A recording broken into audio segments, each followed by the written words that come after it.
Participants for the Restoring Honor event came in large numbers, many of them using public transportation and walking along the National Mall to reach the Lincoln Memorial. When the event started, protesters stretched along the mall's reflecting pool nearly to the Washington Monument. Headline speaker, former Republican vice presidential candidate Sarah Palin, a favorite of the grassroots conservative movement, paid tribute to soldiers who have died, those fighting, and those who have returned from America's current wars. Though this rally is about restoring honor for these men and women, honor was never lost. If you look for the virtues that have sustained our country, you will find them in those who wear the uniform. Nearly all the crowd to Saturday's event was white.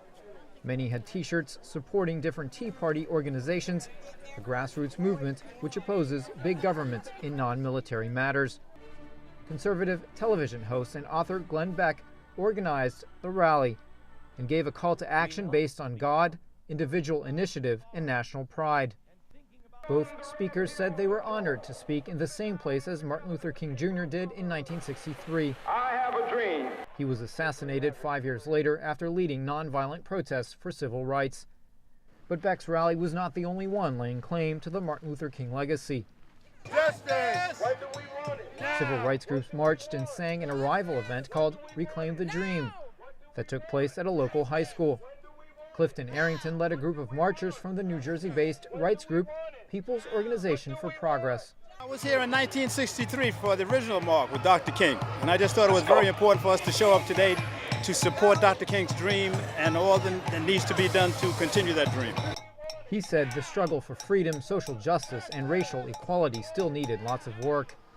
He had no comment on the other rally, but another participant, Tehuti Imhotep, was angry. If a wolf put on sheep's clothing, that doesn't mean that it is no longer a wolf. It is still the wolf in sheep's clothing. So if you disguise racism today in another way through a Beck, it's the same form of racism.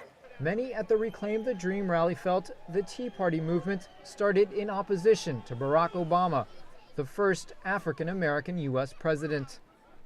Protesters on the National Mall also put up a sign comparing Glenn Beck unfavorably to Martin Luther King Jr. Why do you have to add, this is what I'm saying, civil rights in and of itself is equality for everyone, okay? It's so whether or not you're black... It caused several arguments from participants going to and from the Restoring Honor rally. Police were spread throughout the city to break up any possible altercations between the different groups of protesters. Other artists put up a giant mural of Martin Luther King and organized an outdoor concert in his honor.